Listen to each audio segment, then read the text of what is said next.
In a single fraught week in November 2025, the British monarchy pulled off one of the most calculated moves we have seen in, well, in decades. Oh, it was a total high-wire act. Completely. It was simultaneous destruction and reconstruction. On one side, you have the final definitive banishment of a senior royal. A process that sources are calling a systematic erasure. And then on the other side, his own daughter is being formally honored by the very same institution. It creates this fascinating paradox, doesn't it? How do you sever a, quote, truly toxic liability like Prince Andrew? Forcing him out of his home, his titles, everything. And at the same time, successfully elevate his daughter, Princess Beatrice, in the exact same news cycle it required surgical precision. And that's the core of this deep dive. Welcome. Our whole mission here is to take all this research, all these breaking news stories, and just find the insights that explain the bigger picture. Today, we're looking at that two-pronged royal strategy. It was all about brand preservation and containing, well, catastrophic reputational risk.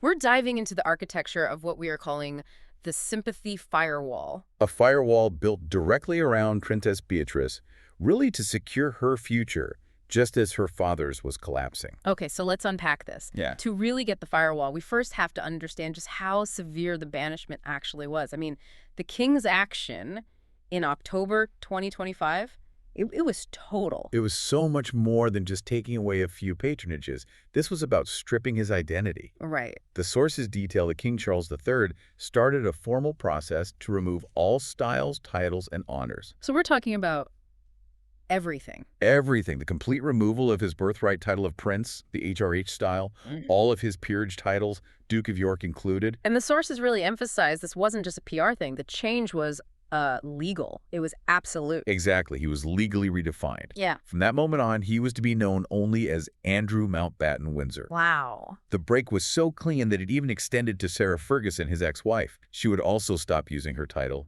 Duchess of York. A complete institutional severance. But, you know, the public saw him step back years ago.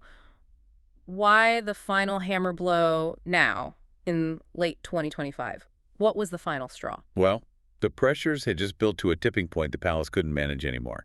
You had renewed scrutiny over the Jeffrey Epstein relationship and very public pressure from the U.S. Congress for his testimony.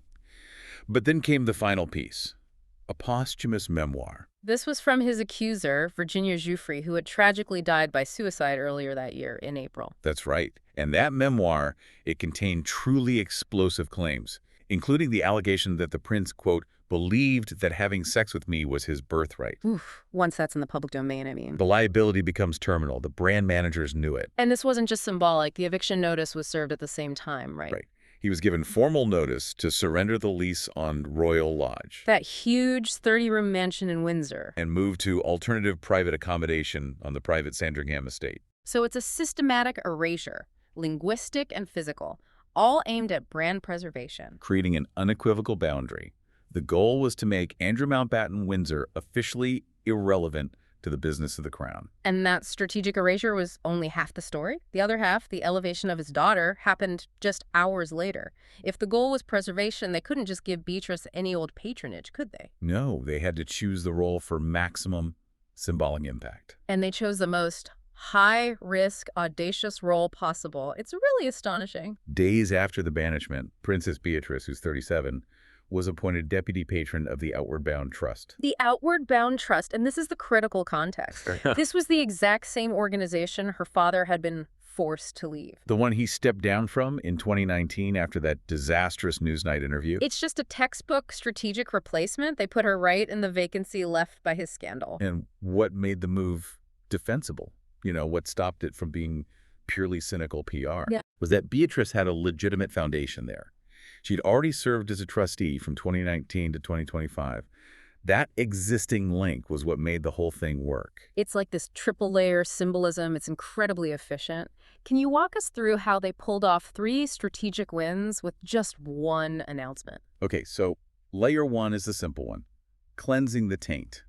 A direct public replacement. You swap the toxic individual for his blameless daughter. It shows the institution has corrected the mistake. Exactly. Then layer 2 goes deeper. It's about editing history. How so? By appointing Beatrice, they link her patronage not to her disgraced father, but back to her revered grandfather, Prince Philip, who was patron from 1953 to 2019. So they just bypassed the whole tainted Andrew era. Clever. Very. And then layer 3 is all about integration with the future. Beatrice wasn't honored alone. Right, she was paired with her uncle, Prince Edward. The new Duke of Edinburgh and a key part of the new slimmed-down monarchy. He was named the new royal patron. Which visually pulls Beatrice into the new core firm. It distances her from the scandal. If you're loving these strategic royal twists, by the way, make sure you're subscribed. We've got even crazier stories ahead about the internal conflict this strategy caused. So they're not just protecting Beatrice, they're actively rebranding the York name for the future. But a move this bold, I mean, it must have caused some waves internally. Oh, not just waves. And this is where the story gets really compelling. Okay.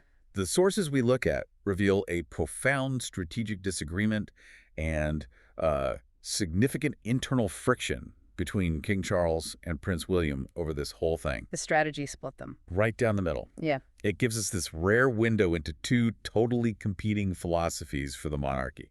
Let's start with King Charles. He's painted as the sentimental monarch here. His driver was reportedly affection, a desire to protect his nieces from the sins of the family. He felt the family needed to heal in public, and this was a gesture of unity. And William? William is the pragmatic heir. He was reportedly furious, blindsided, and strongly opposed. And his opposition wasn't personal. No, it was clinical. It was all about managing reputational risk. He thought the timing was inappropriate and worried that the York name is still, poison with the public. It's the loving father versus the corporate brand manager. Exactly. Charles wants to keep the family together. William wants to cut off the toxic assets for the good of the brand. That tension is key. So for Charles's sentimental vision to work, they had to make the public receptive. And that's where the sympathy firewall really comes into play. Yes. They had to build this public relations narrative that framed Beatrice and Eugenie not as associates of the scandal, but as innocent victims. Collateral damage. Right. Citing their deep distress and abject humiliation. And they backed that narrative up with a very specific visual. A very powerful nonverbal act.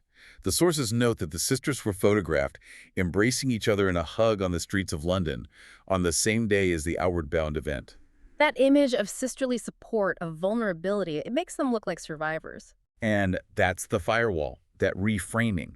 It deflects the public anger away from Beatrice and makes it safe for the institution to elevate her. It's incredible. If you want to keep unpacking these calculated moves, hit that subscribe button now. And they made the whole structure totally impregnable with what you could call a dual narrative defense. Okay, what do you mean? Well, they recognized that the Outward Bound appointment was high risk. It was just too closely tied to her father's disgrace. So they had to neutralize that risk. By pairing it with an unimpeachable, low-risk, and completely authentic personal story. The Borne charity for premature birth research. Which was intensely personal for her. We know her second daughter, Athena, was born prematurely in January of that year. So her public appearances that same week, returning to the hospital. Yeah, she defined the charity's work as incredibly close and personal to me. That combination is brilliant. Any cynicism about the institutional honor gets diffused by this authentic, relatable story of a mother. It completely insulated her from criticism and repositioned her as a dutiful figure in her own right, defined by her own causes, not by her father's past. The events of that week were just a masterclass in crisis management. It was the successful public architecture of a new narrative. You isolate the liability, and you protect and reposition the asset. So what does this tell us about the future of the crown? We have King Charles pushing this familial, sentimental model. Wanting to protect his family. But then you have Prince William, the future king, who's focused on a clinical, almost ruthless, brand-focused approach. This split shows us that those two competing visions are playing out right now. So considering these intense disagreements, which approach do you think will ultimately define the House of Windsor? The familial loyalty or the corporate ruthlessness? It's something for you to mull over as this new narrative takes hold. You've been listening to Starscope Report, where Jordan and Jamie uncover the stories shaping Hollywood, music, and pop culture. Thanks for tuning in, and don't forget to subscribe for more stories that keep the stars shining.